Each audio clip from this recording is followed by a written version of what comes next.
Hello friends, good morning everybody, welcome back to my channel.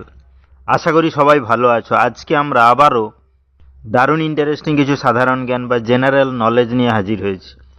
আশা করি তোমাদের ভালো লাগবে। চলো তাহলে ভিডিওটি শুরু করা যাক। আজকের প্রথম প্রশ্ন বা জিকে, ভারতে ড্রাইভিং লাইসেন্স পেতে হলে ন্যূনতম বয়স কত হতে হয়? অপশান আছে দেখো, 18 বছর, 21 বছর, 25 বছর, 15 বছর। আমরা কিন্তু দৈনন্দিন জীবনে বিভিন্ন ধরনের গাড়ি ব্যবহার করে থাকি। সেটা টু হুইলার থেকে শুরু করে ফোর হুইলারও হতে পারে। কিন্তু সেই টু হুইলার বা ফোর হুইলার চালানোর জন্য কিন্তু লাইসেন্স কাছে থাকা খুবই প্রয়োজনীয় এবং গুরুত্বপূর্ণ। তাহলে ভারতে ড্রাইভিং লাইসেন্স পেতে হলে ন্যূনতম বয়স কত হতে হয় সেটি কি আমাদের জানা রয়েছে? চলো তাহলে আজকে আমরা সেটি জেনে নিই।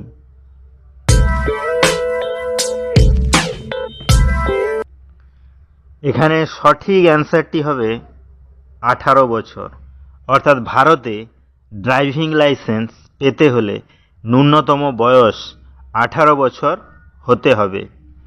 নেক্সট কি আছে দেখো, আজকের 2 নম্বর প্রশ্ন বা জিকে, কোন জীব একই সময়ে দুদিকেই দেখতে পারে?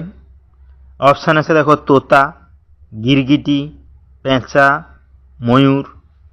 আমরা কিন্তু চোখের সাহায্যে বিভিন্ন জিনিস দেখে থাকি এবং বেশিরভাগ ক্ষেত্রেই প্রাণীরা কিন্তু চোখ দিয়ে যে কোনো একটি বস্তু বা লক্ষ্যকে আমরা দেখি। কিন্তু এমন কি কোনো জীব আছে যে একই সময়ে দুদিকেই দেখতে পারে? চলো তাহলে আজকে আমরা সেটি জেনে নিই।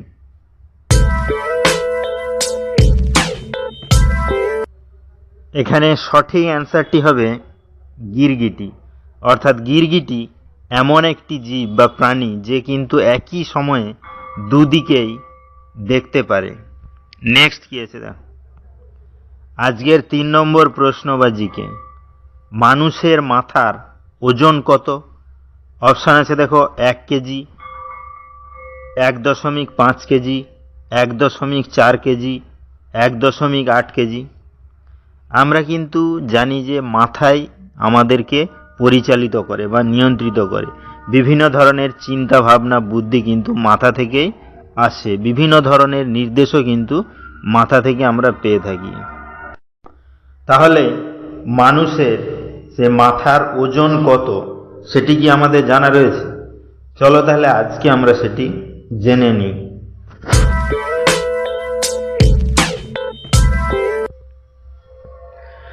এখানে সঠিক অ্যান্সারটি হবে 1.4 কেজি। অর্থাৎ মানুষের মাথার ওজন 1.4 কেজি হয়। তাহলে ভিডিওগুলো যদি ভালো লাগে চ্যানেলটিকে অবশ্যই সাবস্ক্রাইব করবে, লাইকস করবে, কমেন্টস করবে, ফ্রেন্ডদের শেয়ারও করবে। কারণ প্রতিদিন এইরকম ইন্টারেস্টিং ভিডিও পেতে গেলে চ্যানেলটিকে অবশ্যই সাবস্ক্রাইব করতে হবে। নেক্সট কি আছে দেখো,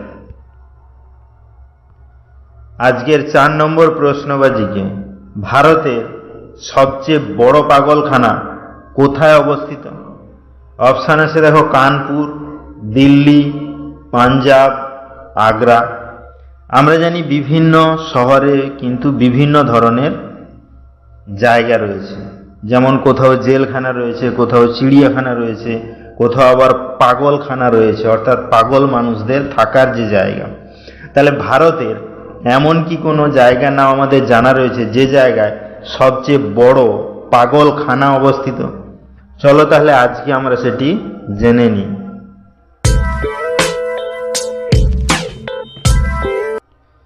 এখানে সঠিক অ্যান্সারটি হবে আগ্রা। অর্থাৎ ভারতের আগ্রাতেই কিন্তু সবচেয়ে বড় পাগলখানা অবস্থিত। নেক্সট কি আছে দেখো, আজকের 5 নম্বর প্রশ্ন বা জিকে, মশা কোন রং সবচেয়ে বেশি পছন্দ করে থাকে?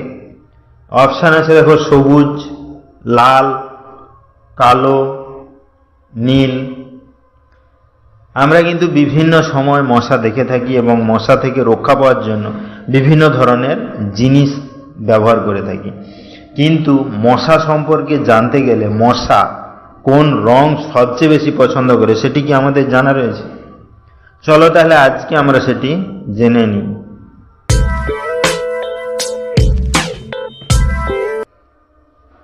এখানে সঠিক অ্যান্সারটি হবে লাল, অর্থাৎ মশা কিন্তু লাল রঙকেই সবচেয়ে বেশি পছন্দ করে থাকে। নেক্সট কোয়েশ্চেন, আজকের 6 নম্বর প্রশ্ন বা জিকে, কোন সাগরে একটিও মাছ পাওয়া যায় না? অপশান আছে দেখো, মৃত সাগর, প্রশান্ত মহাসাগর, হিন্দ মহাসাগর, আটলান্টিক মহাসাগর। আমরা জানি মাছ কিন্তু জলের মধ্যে থাকে, তাহলে যেখানে জল থাকে সেখানে বেশিরভাগ ক্ষেত্রে মাছ পাওয়ার সম্ভাবনা বেশি। কিন্তু এমন কি কোনো সাগরের নাম আমাদের জানা রয়েছে যে সাগরে একটিও মাছ থাকে না বা পাওয়া যায় না? চলো তাহলে আজকে আমরা সেটি জেনে নিই।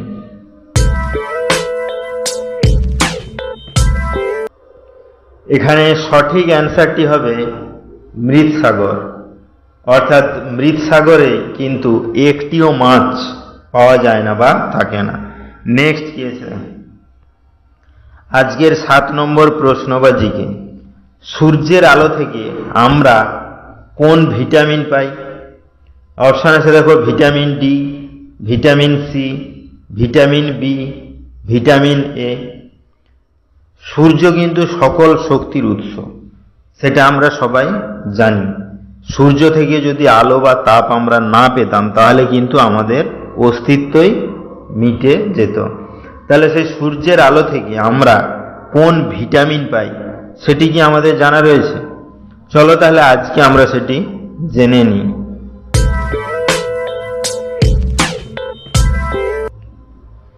তো বন্ধুরা, এই কোশ্চেনটি কিন্তু তোমাদের জন্য। এই কোশ্চেনটির অ্যান্সার যদি তোমাদের জানা থাকে তাহলে অবশ্যই আমাকে কমেন্ট করে জানাবে। তাহলে ভিডিওটি এখানেই শেষ হলো। নেক্সটে আমরা এরকম আরও ইন্টারেস্টিং ভিডিও নিয়ে হাজির হব। ততক্ষণ সবাই ভালো থেকো, সুস্থ থেকো। Thank you.